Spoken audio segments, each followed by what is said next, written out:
안녕하세요. 영화평론가 이동진입니다. 오늘은 여러분께 디즈니 플러스 채널에서 새롭게 보실 수 있는 따끈따끈한 그리고 흥미로운 사랑 영화죠. 위대한 히트, 이 작품에 대해서 여러분께 지금부터 추천드리고 또 해설을 드리도록 하겠습니다. 사실은 멜러 영화는 신선하게 다가오기가 무척이나 어려운 장르입니다. 왜냐하면 영화가 만들어진 이후로 수많은 사랑 영화들이 만들어졌기 때문이고요. 또 한 가지는 사랑의 감정을 다루는 이야기들을 만들고 배우들이 연기함에 있어서 사실은 그것이 무척이나 보편적인 것들을 다루고 있기 때문에 그로부터 신선한 어떤 충격들을 받기는 무척이나 어렵습니다.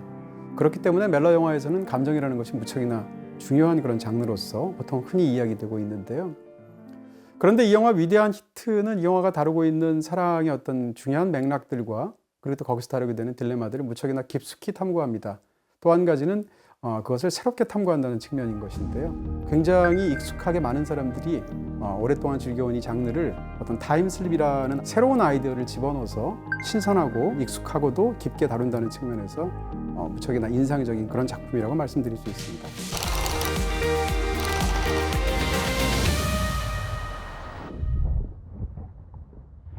(2년) 전 남자친구를 사고로 잃은 해리엇은 그날 이후 좀처럼 사고의 충격에서 헤어나오지 못하고 있습니다. 사고의 충격인지 모르겠지만 어느 순간 남자친구와 같이 들었던 음악만 들으면 과거의 그 순간으로 돌아가는 증상을 겪고 있죠. 음악을 듣는 순간 자신도 모르게 정신을 잃기 때문에 예측할 수 없는 순간을 방지하기 위해 매번 헤드폰을 쓰고 다니지만 남자친구와의 행복했던 과거로 안내해주는 그때 그 음악을 끊을 수도 없는 아이러니한 상황. 더군다나 과거로 돌아간다 하더라도 과거에 일어난 결과를 되돌릴 수 없기에 매번 괴로움에 시달리고 있습니다. 그러던 어느 날 그녀 앞에 비슷한 과거의 고통에 시달리는 데이빗이 등장합니다. 그리고 데이빗과 관계가 깊어지면서 해리엇은 행복했던 추억을 들려주는 과거와 새로운 사랑을 꿈꾸게 하는 현재, 그 두 개의 선택지를 두고서 고민이 깊어집니다.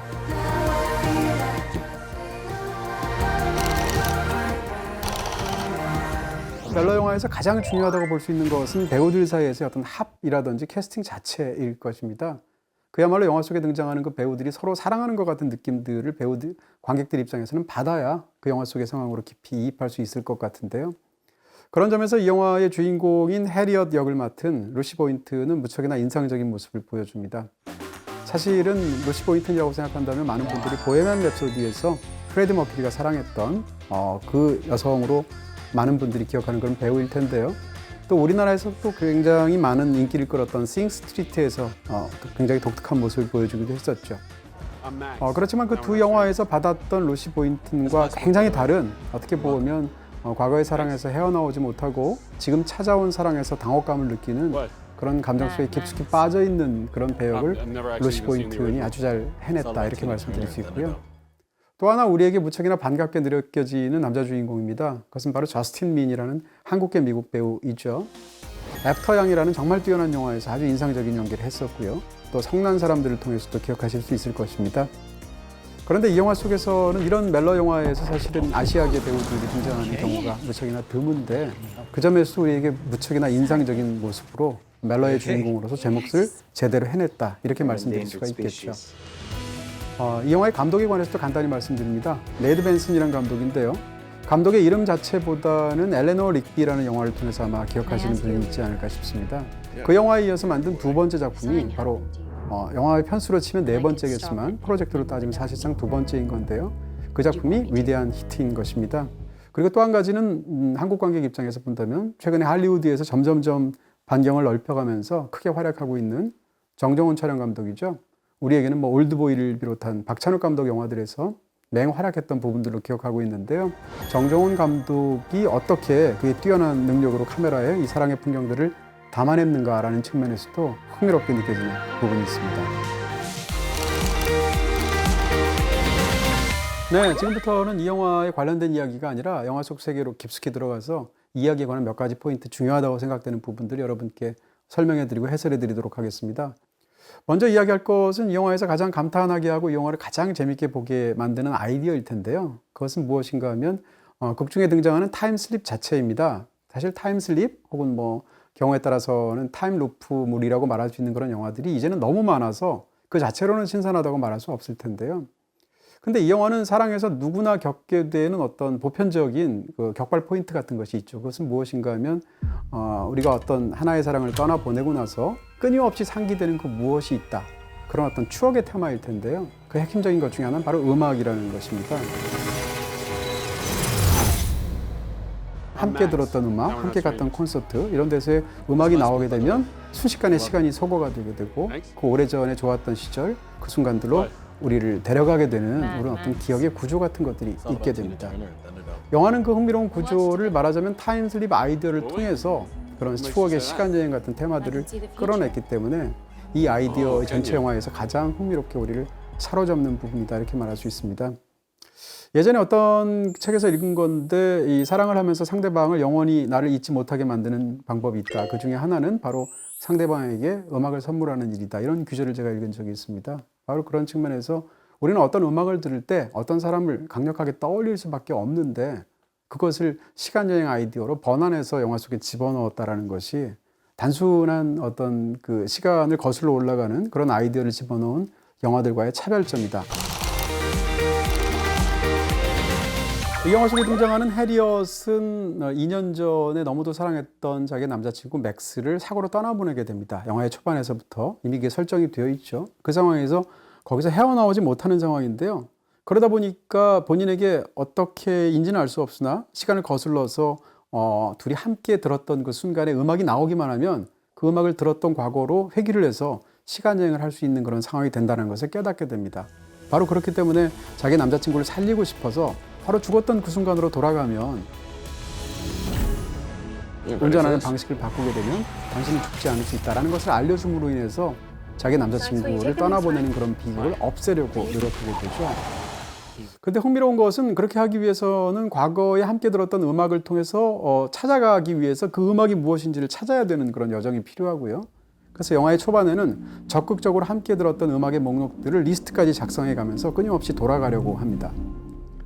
근데 그 과정에서 과거에 들었던 음악이 원치 않은 순간으로 본인이 소환되는 것을 막아야 되는 것도 역시 동시에 해야 되는 것이죠. 그래서 평상시에는 뜻하지 않게 과거 여행을 하지 않도록 하기 위해서 항상 헤드폰을 끼고 다니기 때문에 어떻게 생각하면 현재로부터 스스로를 차단하고 과거에만 본인 스스로가 웅크리고 있는 것 같은 그런 심각한 상황이 되죠.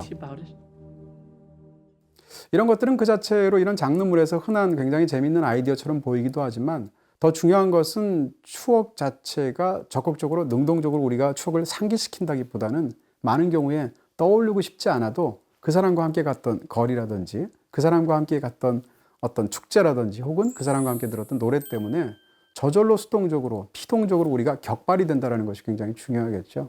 그런 측면에서 떠나보낸 오랜 연인으로부터 우리가 왜 그토록 그 사람을 이렇게 마음속에서 흔히 정리 쉽게 할 수 없는가에 대해서 이 영화는 이런 음악에 관한 테마를 통해서 굉장히 장르적으로 멋지게 번안을 하고 있다 이렇게 얘기할 수 있겠습니다.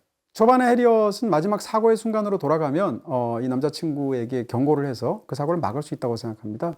죽지 않을 수 있다고 생각하는데 그것이 실패로 돌아가게 되죠. 그러니까 마지막 순간에 사고 나기 직전으로 처음에는 회귀를 했다가 그 다음엔 그 앞으로 회귀했다가 다시 점점점 앞으로 나가는 구성을 가지게 됩니다. 이런 것들은 사실은 타임슬립 영화에서 흔히 있는 그런 구도이기도 한데요. 근데 이것이 사랑 영화라는 것이 이 영화는 굉장히 흥미롭게 펼쳐진다는 것이죠. 무슨 얘기인가 하면 처음에 해리엇은 굉장히 좋았던 사랑이지만 마지막 순간에 잘못된 그 비극의 사고만 막으면 그 사랑의 경험 혹은 남자친구 이 모든 것을 구해낼 수 있다고 생각합니다. 하지만 영화를 다 보고 나면 이 영화가 기본적으로 갖고 있는 사랑에 대한 태도는 사랑을 오랜 세월 하다 보면 그 안에서 슬픈 순간도 있고 비극적인 순간, 싸운 순간도 있고 굉장히 아름다운 순간도 있는데 이 중에서 슬펐던 것, 싸웠던 순간, 아주 안 좋았던 마지막 순간 이것만을 골라내고 좋은 순간만을 기억할 수는 없다라는 사랑관을 이 영화가 갖고 있다는 것이죠. 바로 그렇기 때문에 그 사랑을 재정립하거나 그 사랑의 의미를 제대로 본인이 체득하기 위해선 그 모든 슬픔과 고통까지도 더한 그 사랑 전체를 어떻게 해결할 수밖에 없다. 라는 기본적인 전제를 갖고 있습니다. 그런 측면에서도 사랑을 바라보는 굉장히 성숙하고도 깊은 시선 같은 것이 이 멜러 영화 속에 담겨 있다 이렇게 얘기할 수 있겠죠. 네, 그러다가 이 해리엇에게 바로 이 저스틴 민이 연기하는 데이빗이라는 새로운 사랑이 찾아오게 됩니다. 그러면서 영화의 전반부의 분위기가 급격하게 바뀌게 되는데요. 근데 영화에서 굉장히 눈여겨보실 것은 데이빗이 등장하고 그 이 직후에 벌어지는 몇 가지 일들을 가만 보시면 이 영화에서 어떤 부분들에서 이 관객을 사로잡으려고 하는가 혹은 이 사랑 이야기를 보아내는가를 우리가 눈치챌 수 있습니다. 데이빗은 영화 속에서 어떻게 등장하는가?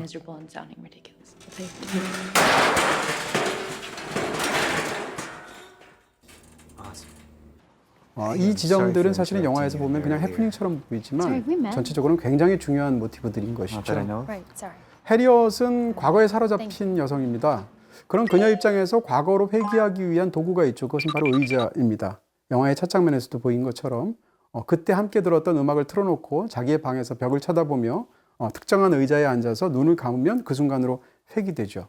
근데 그 의자는 어떻게 본다면 과거로 가는 타임머신처럼 보이기도 하고 더 중요하게는 그 의자랑 관련되어 있는 모든 그 남자친구와의 과거의 사랑에 그녀가 사실상 붙박혀 있다는 것이죠. 그러니까 그 의자는 말 그대로 과거를 뜻하는 것이게 되는데요. 그 의자는 어디서 왔을까? 영화의 종반부에 보시게 되면 골동품을 팔게 되는 빈티지 물건들을 파는 어떤 가게랑 관련되어 있습니다. 거기서 남자친구였던 맥스가 어떤 특정한 의자를 사고 싶어 하는데 그 의자가 바로 그 첫 장면에 나오는 의자인 것이죠. 그런데 그런 의자를 바로 그 의자는 아니지만 쌓여있던 의자를 무너뜨리면서 데이빗은 등장을 하죠. 맥스에 대한 사랑으로 절절히 자기의 마음을 고백하려고 하는 순간 그것이 의자를 무너뜨림으로써 영화 속에서 중단이 되고 두 사람의 관계가 시작된다는 것은 사실은 그렇게 의자를 통한 과거에 붙박혀 있는 그녀가 새로운 전기를 받게 되고 데이빗과의 새로운 사랑으로 가게 되는 그런 도입에 들어간다는 것을 시각적으로 무척이나 흥미롭게 터치해서 알려주고 있는 그런 부분이라고 할 수 있겠습니다. 멜러 영화를 오랜 시간 즐겨온 관객이자 또 평론가로서 제가 이 영화에서 무척이나 신선하게 보는 또 한 가지 측면이 있습니다. 그것은 이 영화가 삼각관계를 어떻게 다루어내는가라는 것이죠. 사실 멜러 영화에서 삼각관계라는 것은 굉장히 흔한 구도이고 이 영화도 처음에 보면 이 삼각관계가 전형적인 방식으로 짜여진 것처럼 보입니다. 다시 말하면 자기가 너무나 사랑했지만 지금 떠나보내지 못하고 있는 이미 끝나버린 그런 과거의 사랑 속에 맥스와의 사랑이 있고 이제 자기를 다시 흥분시키고 자기를 설레게 만들고 살아있는 것 같은 감각을 주는 이제 막 찾아온 데이빗과의 사랑이 있습니다. 그러니까 해리엇은 마치 과거의 사랑과 지금 막 찾아온 현재의 사랑 사이에서 갈등하는 것처럼 보이게 되고 실제로 데이빗에게 깊이 본인이 감정적으로 몰입하고 느끼게 되는 순간마다 과거로 회귀하면서 죄책감을 갖는 것으로 영화의 중반부까지 묘사가 되죠. 그렇게 본다면 이 영화 속의 사랑의 어떤 삼각관계는 과거의 옛사랑과 지금 찾아온 새사랑 사이에서의 갈등으로 보이죠. 그런데 이 영화의 후반부에 이르게 되면 이런 삼각관계의 구도가 완전히 바뀌게 됩니다. 이 영화에서의 삼각관계의 양축을 이루는 것은 옛사랑과 새사랑이 아니라 결국은 이 두 개의 사랑이 한쪽에 같이 자리를 하게 되고 다른 쪽에는 삶이 위치하게 됩니다. 그러니까 이 영화의 삼각관계에서의 양자가 마주서고 있는 것은 옛사랑과 새로운 사랑이 아니라 사랑과 삶이 됩니다. 마지막으로 설명드리고 싶은 건 이 영화가 이제 음악 영화로서도 굉장히 재미있는 측면들이 많다라는 것입니다. 일단 음악 영화를 좋아하는 그런 관객의 한 사람으로서 이 영화가 음악을 골라낸 감각들이 굉장히 뛰어나다라는 이야기를 할 수 있을 것 같고요. 락시 뮤직이나 텐시시 같은 굉장히 고전에 해당하는 잘 알려진 그런 밴드들의 노래도 있고 최근의 음악들도 굉장히 잘 골랐습니다. 라나델레이 노래도 있고 또 두 사람이 같이 노래를 부르는 넬리 퍼타도의 노래도 있고 비치하우스 같은 그런 뛰어난 그룹의 노래도 아주 잘 영화가 인용하고 있다는 생각이 드는 것인데요. 그런데 저한테 더 흥미롭게 느껴진 것은 이렇게 사운드 트랙이 좋고 좋은 노래들을 잘 골랐다라는 것보다 그런 이야기들을 영화 속에 굉장히 잘 끌어들였다라는 측면이 더 흥미롭게 느껴집니다. 예를 들어서 아까 말씀드렸던 그 투타운이라는 락시 뮤직의 노래가 아예 그냥 이 영화의 이야기 속에 사랑을 바라보는 가장 중요한 어떤 모티브로 그렇게 깊숙하게 끌어들였다는 것이 훌륭하고요. My parents used to listen to this album over and over. It's a classic.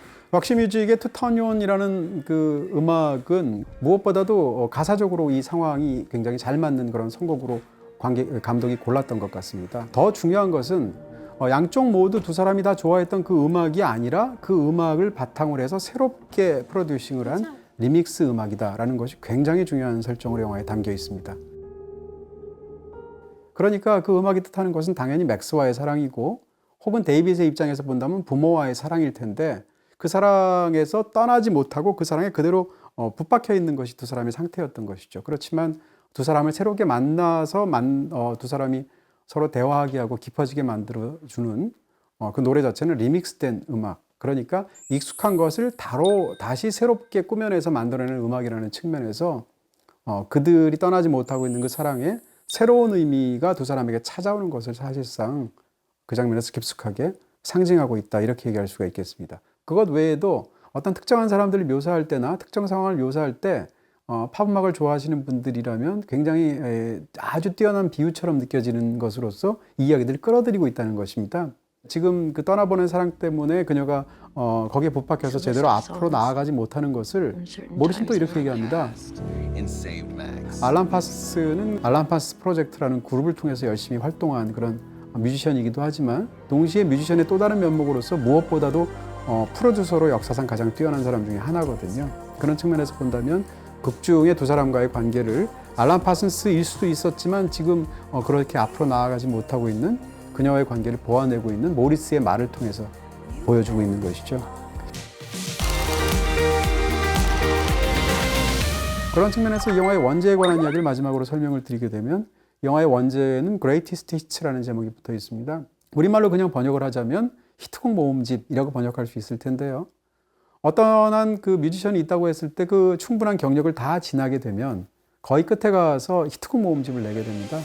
히트곡 모음집이라는 것은 그 뮤지션이 냈었던 수많은 음반들과 수많은 싱글들이 있을 텐데 그 중에서 사람들이 가장 좋아했었던 그런 곡들만을 히트곡들만을 모아놓은 그런 대표곡 모음집들이죠. 그러니까 어떤 사랑이든 혹은 경우에 따라선 끝을 내게 된 어떤 하나의 삶이든 그 사랑에는 반드시 사운드 트랙이 있기 마련이고요. 히트곡 모음집이 있기 마련인 것이죠.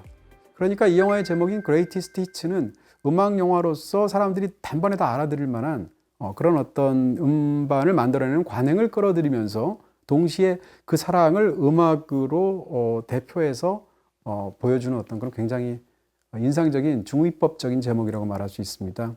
그러니까 맥스와의 사랑은 끝났는데 그 사랑에 끝났음에도 불구하고 그 사랑을 구성했던 굉장히 중요한 순간순간마다 흘렀던 음악이 있겠죠. 그 음악들을 통해서 회귀하는 이야기를 다루고 있는데 결국은 그렇게 음악으로 나누어서 총정리하게 된 그 사랑의 모든 것들이라는 측면에서 Greatest Hits, 대표곡 모음집이라는 제목은 굉장히 흥미롭게 작용하는 그런 제목이라고 할 수 있겠습니다. 이렇게 오늘은 신선하면서도 우리가 굉장히 잘 알고 있고 모든 사람이 고민하고 있는 사랑의 딜레마를 깊숙하게 다룬 위대한 히트, 이 작품을 여러분께 추천드리고 또 설명드렸습니다. 다음에 또 좋은 작품으로 여러분께 찾아뵙도록 하겠습니다. 감사합니다.